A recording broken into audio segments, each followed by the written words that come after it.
여러분들의 인생 가운데 여러분들이 제일 기뻐하는 것은 무엇입니까? 이 아침에 참 어려운 질문입니다. 잠도 안 깼는데 이 기쁨이라는 설교를 준비하면서 아침에 새벽에 어떻게 기쁨을 줄까 참 기쁘지 않았습니다. 사람이 무언가 자기가 기뻐하는 것을 보면 그 사람의 인생을 알 수 있습니다. 죄인은 죄를 기뻐하고요, 의인은 하나님을 기뻐합니다. 여러분은 하나님을 기뻐하십니까? 옆 사람에게 기쁜 마음으로 얘기해 주십시오. 당신은 진짜 의인입니다.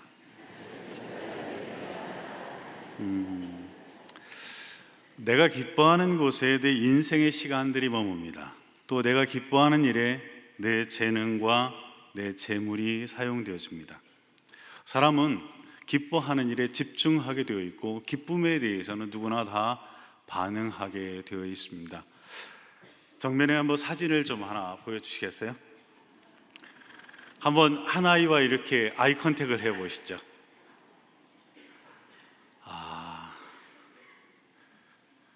여러분들의 한번 그대로 보고 계십시오. 그 아이를 바라보고 있다라고 생각해요. 자, 그 상태로 옆 사람을 봅니다.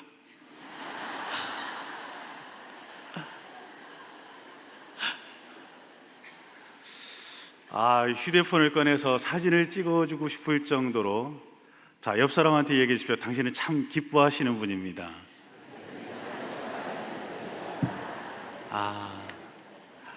근데 저 사진 보고 있으면 웃지 않을 수가 없죠.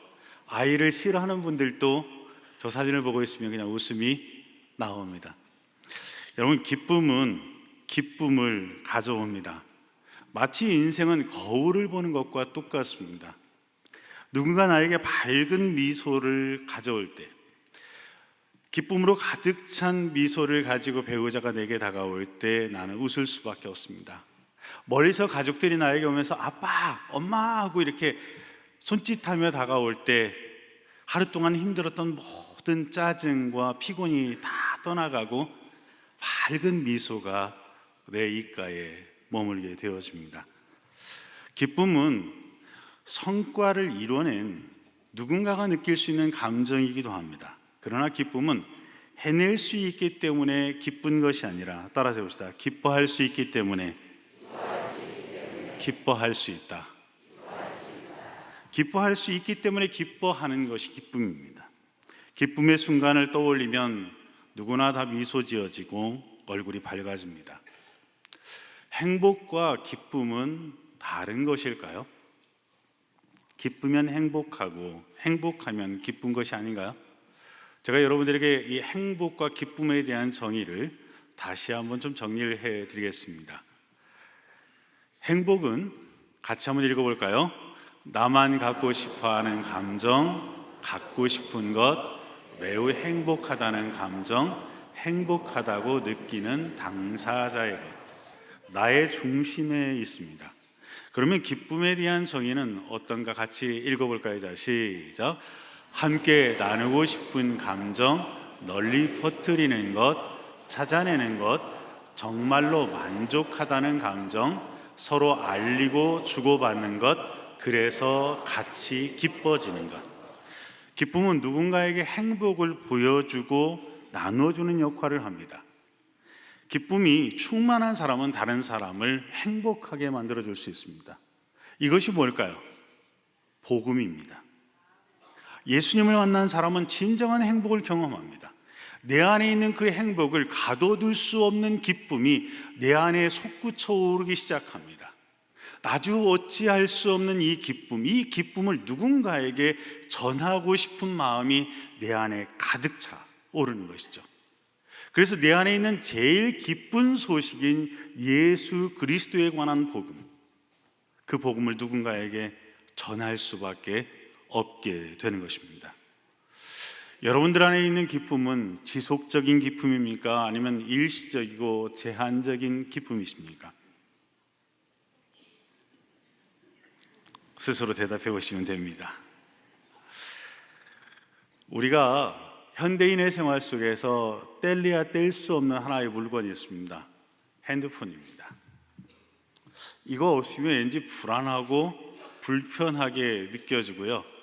왠지 5분에 한 번, 10분에 한 번 쳐다봐야 될 것 같으면 핸드폰 중독입니다. 이거 없으면 이분은 참 어려운 인생을 살아가십니다. 주와 함께 동행하는 것이 아니라 핸드폰과 함께 동행하는 삶을 더 잘 살지 모르겠습니다. 제가 한 20여 년 전에 아내에게 핸드폰을 사줬습니다. 그런데 며칠 지나지 않아 한 2, 3일 지났는데 핸드폰이 고장났다라는 겁니다. 벌써 이렇게 빨리 핸드폰이 고장날 수 있을까? 좀 미안하기도 하고 속도 상했어요.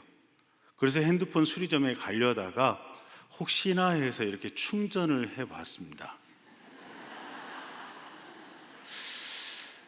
고장난 게 아니었습니다. 방전이 되었던 것이었습니다. 그 뒤로는 이분에게 충전하라는 말 안 합니다.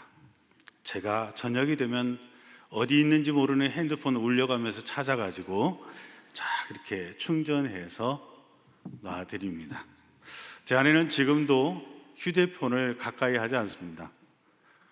본인이 그렇게 기계를 좋아하지 않기 때문에 그렇습니다. 저는 이 핸드폰을 쓰면서 한 가지 생각을 갖습니다. 충전 없이 지속적으로 사용할 수 있는 배터리를 가진 핸드폰은 없을까? 충전하지 않아도 되는 핸드폰, 언제나 들고 다니면 되는, 우리 안에 있는 기쁨이 마치 이 핸드폰과 같아서 너무 제한적이고 일시적인 기쁨들을 누리고 살아가지 않나라는 생각을 해봅니다. 우리 안에 있는 기쁨이 너무 작아서, 때로는 너무 짧아서 기쁨이 있는지 없는지, 기쁘게 사세요? 잘 모르겠어요 라고 이야기하는지 모르겠습니다. 우리 주변에 충만한 기쁨이 무엇인지를 쉽게 생각해 볼 수 있는 사례가 있습니다. 여러분, 옛날 명절 때는 설탕 선물 받으면 참 좋아했습니다. 권사회만 반응이 있으신 거 보니까 역시 설탕 선물 받은 세대는 저기에 앉아 계십니다. 젊은 사람들은 잘 모르는 얘기입니다. 저도 벌써 그 얘기를 할 만한 나이가 됐군요. 설탕 한 10kg짜리 하나를 주면 우리 권사님들 몇 시간이나 들고 다니시겠습니까? 아마 지금에는 1시간도 안 들고 다니고 10분도 안 들고 다니실 거예요. 아니면 누구 주라고 이야기하실지 모르겠어요. 그렇다면 조금 더 큰 걸로 가볼까요? 금괴 20kg을 우리 권사님들에게 드릴 텐데, 이것은 팔아서도 안 되고 누구에게도 양도할 수 없어요. 누구만 갖고 있어야 되냐면 나만 갖고 있어야 돼요. 그러면 그 금괴 20kg을 얼마나 들고 다니시겠습니까? 팔 수도 없는 거 바로 버린답니다. 내가 들고 다닐 수 없는 무게를 들고 다니고 안고 다니고 아우르는 게 있다는 거 아십니까? 저분들의 손자, 손녀. 때로는 업고 뛰기도 하십니다. 그 아이들이 그렇게 무거운데도 보고 웃고 즐거워하고 행복해합니다. 한 권사님이 그러시더라고요. 자다가도 생각나면 웃음이 나온대요. 근데 물어봤어요. 남편도 그러시냐고 그랬더니 그런 질문은 왜 하냐고 성질을 내시더라고요. 남편도 그랬으면 좋겠습니다. 나이 든 할머니를 움직이는 것은 기쁨의 힘이었습니다. 아이의 미소, 아이를 사랑스럽게 바라보는 엄마 아빠의 미소, 그것은 가정을 움직이는 기쁨의 강물과도 같습니다. 서로가 서로에게 짐이 아니라 기쁨의 대상으로 여길 수 있는 것, 그것이 바로 가족입니다. 여러분은 어떻습니까? 여러분의 가족이 짐이십니까? 기쁨의 대상이십니까? 기쁨의 대상이시라고요. 감사합니다. 무엇을 해주었기 때문이 아니라 존재 자체가 기쁨인 것입니다. 한 남자와 한 여자가 마주보는 순간 그냥 기쁩니다. 그러면 결혼할 수 있습니다. 아무하고는 그러면 안 됩니다. 행복 중에 진정한 행복은 함께하는 순간에 충만한 기쁨을 줄 수 있는 관계입니다. 한번 저를 따라서 하겠습니다. 기쁨은 내 인생의 힘입니다. 여호와를 기뻐하는 것이 우리의 힘입니다. 아멘. 여러분, 정말 여호와를 기뻐하는 것이 나의 힘이라고 고백할 수 있는 여러분들이 되기를 축복합니다. 우리는 살다가 보면 기쁨이 사라진 순간들이 있습니다. 기쁨을 전혀 느낄 수 없는 순간들이 있습니다. 하나님은 하나님의 백성들에게 기쁨을 주기 원하시는데 하나님이 기쁨을 주지 않는 시간들이 있다는 것입니다. 이스라엘 백성들이 죄악과 우상 숭배에 빠졌을 때 하나님께서는 그들에게 주셨던 기쁨을 다 거두어 가셨습니다. 호세아 2장 11절에 보면 내가 그 모든 희락과 절규와 모든 명절을 패하겠구라고 말씀하고, 또 예레미야 25장에 보면 내가 그들 중에서 기뻐하는 소리와 즐거워하는 소리를 그쳐지게 하시겠고 이 온 땅이 황폐하여 놀램이 될 것이다 라고 이야기합니다.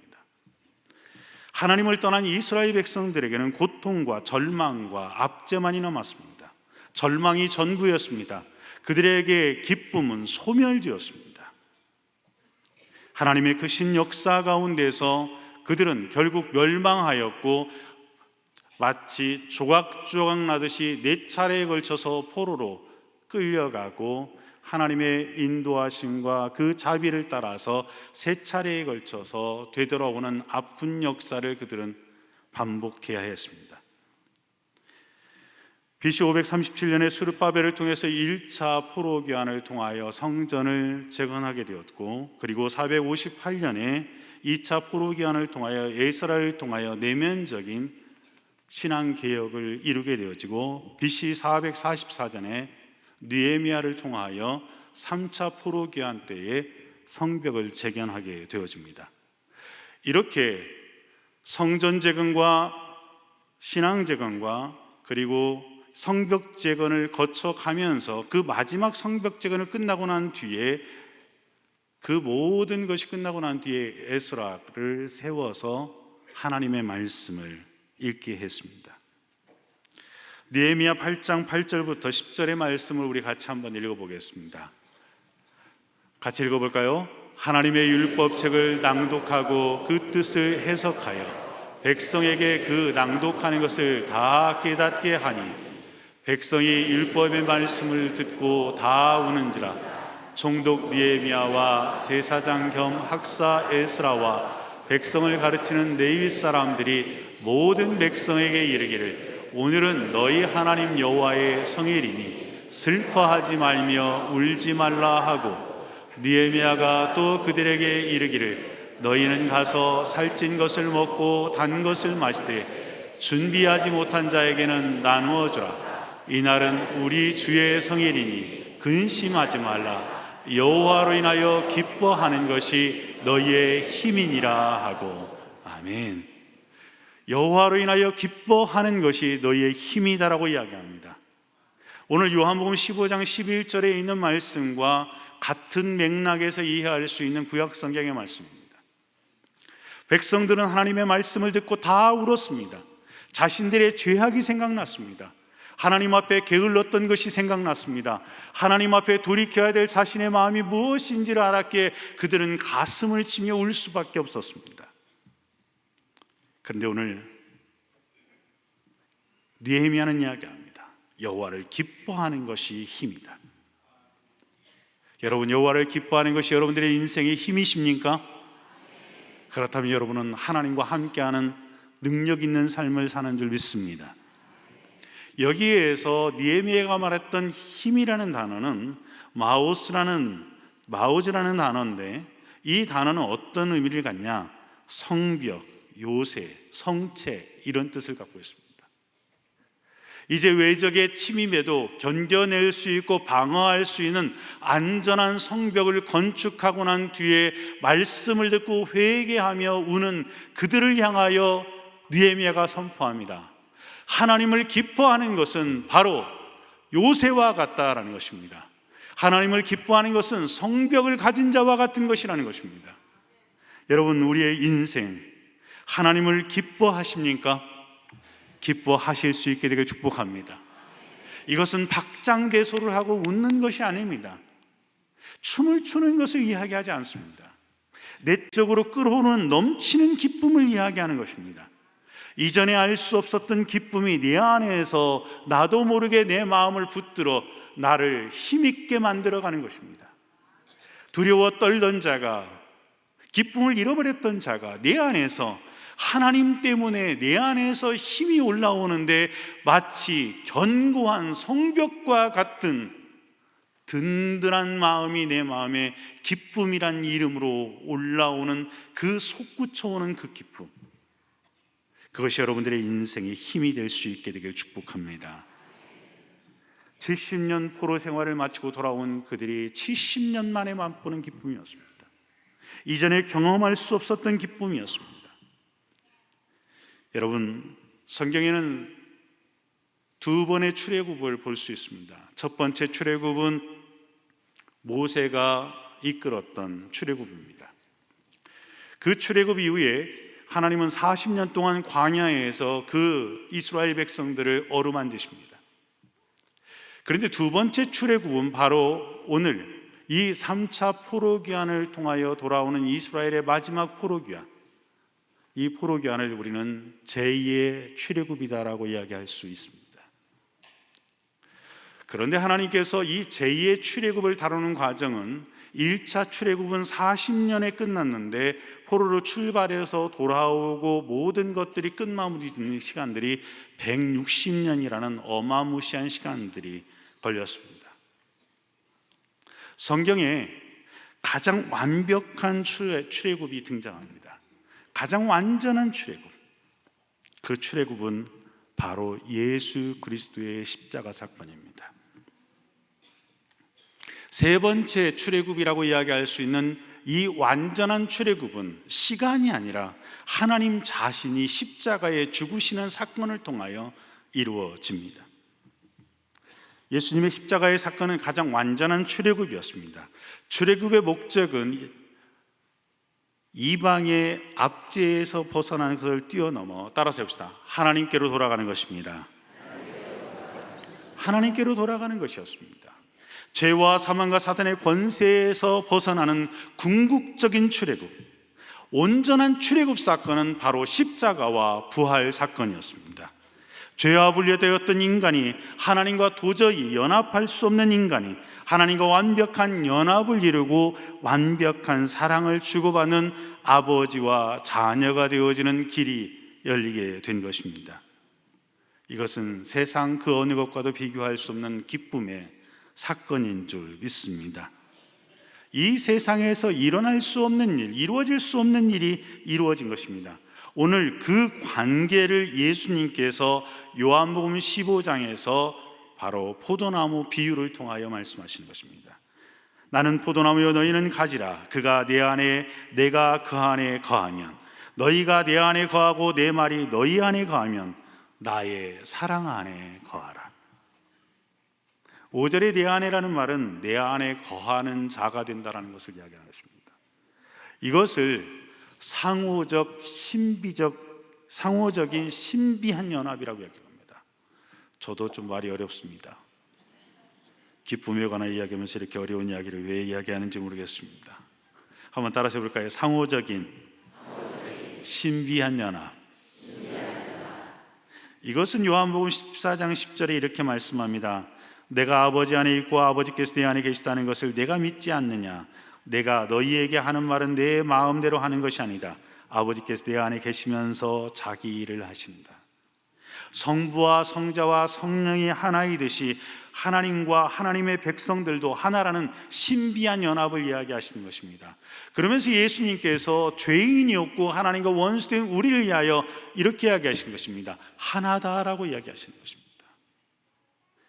나는 포도나무고 너희는 가지니까 내가 메인이고 너희는 주변이다라고 이야기하지 않습니다. 내가 메이저고 네가 마이너리그라고 이야기하지 않습니다. 이제는 내가 너와 함께하기 때문에 너희가 내 안에 있고 내가 너희 안에 있기 때문에 우리는 같다라고 이야기하시는 것입니다. 하나 되었다라고 이야기하시는 것입니다. 구원받은 자의 이상적인 삶을 이야기하시는 것입니다. 이 땅에서 하나님 나라의 백성의 삶, 그 완전한 삶을 바로 오늘 요한복음 11장을 통하여 말씀해 주시고 계십니다. 여러분, 이 완벽한 출애굽을 여러분들은 경험하신 줄 믿습니다. 이 출애굽을 경험하게 되어지면 요한복음 15장에는 세 가지의 결과가 우리의 삶에 있다라고 이야기합니다. 그 첫 번째가 5절의 말씀이 있습니다. 같이 한번 읽어볼까요? 자, 시작. 열매를 많이 맺습니다. 두 번째, 무엇이든지 원하는 대로 구하라. 그리하면 이루리라. 세 번째, 내 아버지께서 영광을 받으실 것이요 너희는 내 제자가 되리라. 아멘. 이런 일들은 내 삶을 기쁨으로 충만하게 만들어 주는 일입니다. 박장대소하는 일은 아닌데 어떤 어려움이 와도 어떤 환난이 와도 이겨낼 수 있는 기쁨을 내 마음 가운데 채워주는 은혜의 응답인 줄 믿습니다. 충만한 기쁨이 주는 행복을 누리려면 내가 예수님 안에 거하면 되는 것입니다. 여러분 어떻습니까? 충만한 기쁨이 주는 행복을 누리며 살고 싶으십니까? 그러려면 다른 것이 없습니다. 저를 한번 따라서 하십시오. 내가 예수님처럼 살며 예수님을 닮기 원합니다. 이 바람이 있게 되길 축복합니다. 우리가 이렇게 다 주신다고 했고 많이 열매를 맺는다고 했고 구하는 대로 준다고 했는데 왜 우리는 아버지께 영광을 못 돌리고 우리는 맨날 받는 것도 없고 내 인생은 맨날 눈물밖에 없다. 뭐야? 하나님이 뻥친 거야? 예수님은 과장법의 대가이신가? 다 주신다고 그랬는데 왜 주시지 않는 거지? 기도를 그렇게 오래 했는데 왜 안 주시는 걸까라고 이야기할 수 있습니다.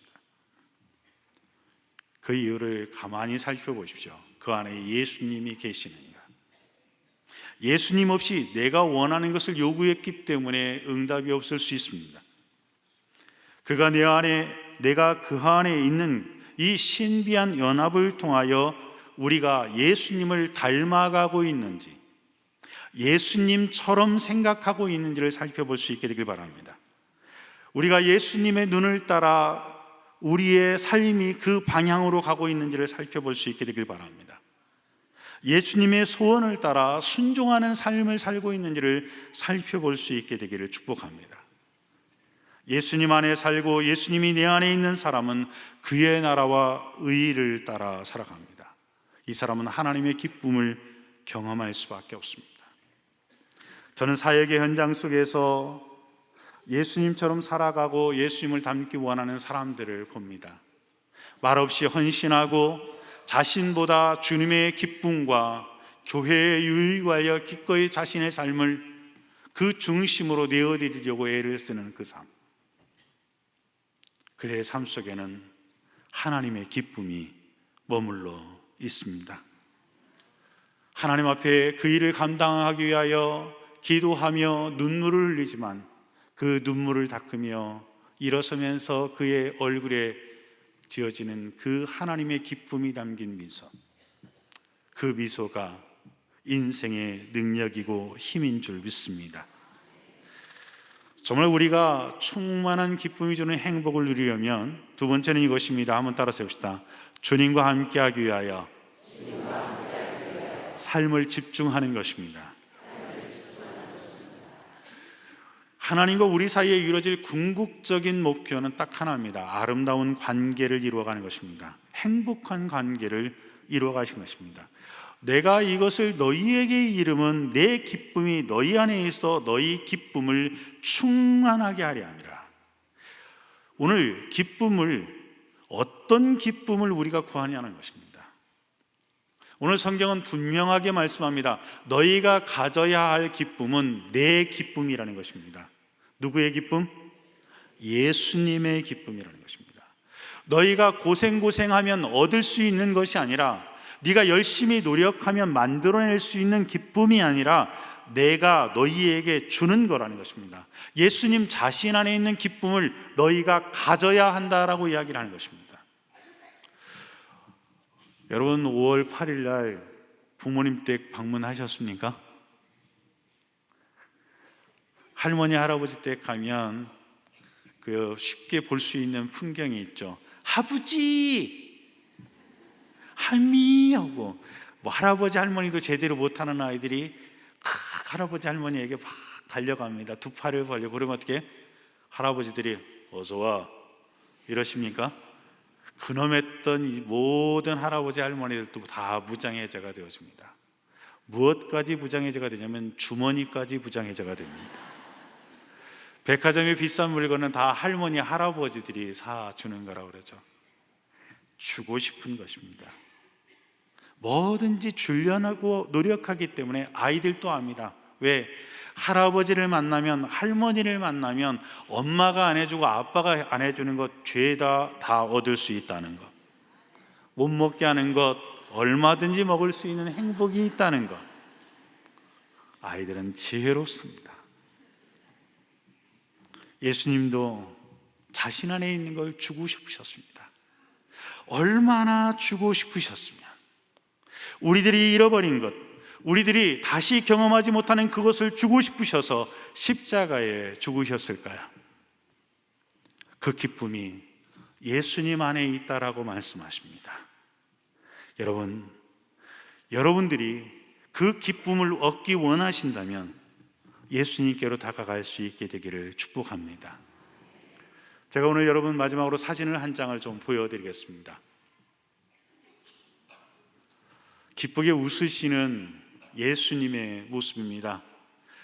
저 사진을 보면서도 여러분 처음에 보았던 어린아이들의 사진처럼 여러분의 얼굴에도 미소가 띄어지십니까? 저는 실은 저 눈빛에 창한 모서리 쪽에 제 사진을 놓을까 했는데 비난을 많이 받을 것 같아서 빈자리로 두었습니다. 저 눈길이 머무는 곳에 여러분들이 서 있다라고 한번 생각해 보십시오.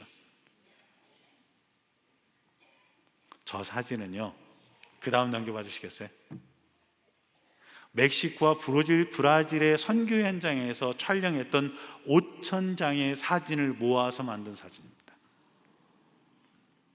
2018년도에 CTS에서 사진 공모전을 하면서 올려놨던 작품인데 아이디만 있어서 제가 출처는 아이디로 밝혀놨습니다. 여러분, 오늘 이 아침에 여러분들에게 도전하고 싶습니다. 내 인생의 삶의 순간순간의 사진을 모은다면 예수님의 기쁨이 나올 수 있었으면 좋겠습니다. 우리 가족의 행복했던 시간 한순간 한순간들을 모은다면 정말 기쁘게 웃으시는 예수님의 사진이 만들어졌으면 좋겠습니다. 우리 교회의 지난 40년, 앞으로의 40년의 사진을 모은다면 정말 즐겁게 웃으시는 그 예수님의 사진이 나올 줄 믿습니다. 하나님은 그 일을 위하여 우리 모두를 사랑의 교회로 부르셨고 영가족으로 부르신 줄 믿습니다. 가정의 달 5월, 우리 모두의 일상의 삶이 예수님의 기쁨이 머물고 예수님의 기쁨이 되는 우리의 일상이 될 수 있게 되기를 예수님의 이름으로 축복합니다. 기도하겠습니다. 하나님 아버지, 오늘 이 시간 저희들의 삶을 주님 앞에 내어드립니다. 주님이 우리 안에 계시면 하나님의 기쁨이 우리 안에 있다라고 말씀하셨습니다. 우리의 삶이 하나님의 기쁨이 나타나는, 하나님의 미소가 나타나는 현장이 될 수 있게 도와주시고, 우리의 일터가 그러하게 도와주시고, 우리의 가정 속에 하나님의 기쁨이 가족들의 마음 속에, 가족들의 얼굴 속에, 가족들의 대화 소리에 나타날 수 있게 도와주시옵소서. 하나님의 기쁨을 실천하고 세상에 선포하는 우리 사랑의 교회 될 수 있도록 은혜 베풀어 주시옵소서. 예수님의 이름으로 기도하옵나이다. 아멘.